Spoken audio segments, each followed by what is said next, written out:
जामशोरों के करीब दरिया सिंध में सैलाब मुतासिरीन की कश्ती उलट गई। इमदादी कारकुनान ने 3 बच्चों और खातून समेत 5 अफराद की लाशें निकाल ली।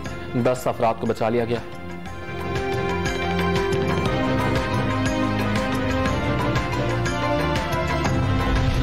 सैलाबी रेलों के बायस मंछर झील पर पानी का दबाव, दरवाजे टूटने का खदशा पैदा हो गया। दादू की तहसील खैरपुर नातिन शाह के मजीद देहातों में पानी दाखिल। सांगढ़ में बारिशों के बाद सेम नाले का पानी बेकाबू, खैरपुर जाने वाली सड़क ज़ेर आब आ गई। चंदवाला यार के मुताबिक देहात में बारिशों का 2 से 3 फीट तक पानी अब तक मौजूद। मकीन सड़कों पर खैमे लगाकर रहने पर मजबूर।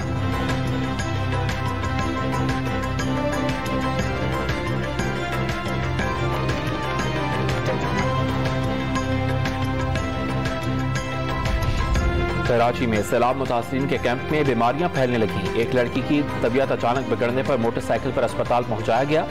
डॉन न्यूज की खबर पर मुर्तजा वहाब का एक्शन। इमदादी रिलीफ कैंप पहुंचकर तिब्बी सहूलतों का जायजा लिया। मुतासिरीन ने सैलाब को घर बनने तक कराची का मेहमान करार दे दिया।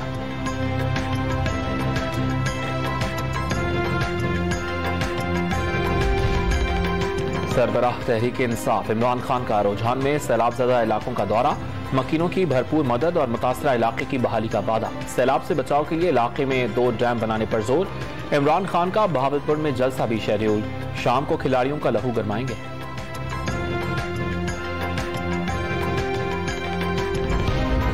जनूबी पंजाब में सैलाब से फसलें तबाह, मकानात मुनहदिम, इंफ्रास्ट्रक्चर बर्बाद हो गया।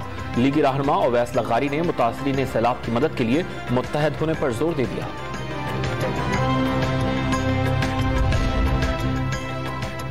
और रुझान में सैलाबी सूरत हाल के बायस रेडार सर्विसेज 13 सितंबर तक बंद रखने का फैसला। भारत और दीगर ममालिक की परवाजों को 220 नॉटिकल माइल तक रेडार की सहूलत हासिल नहीं होगी।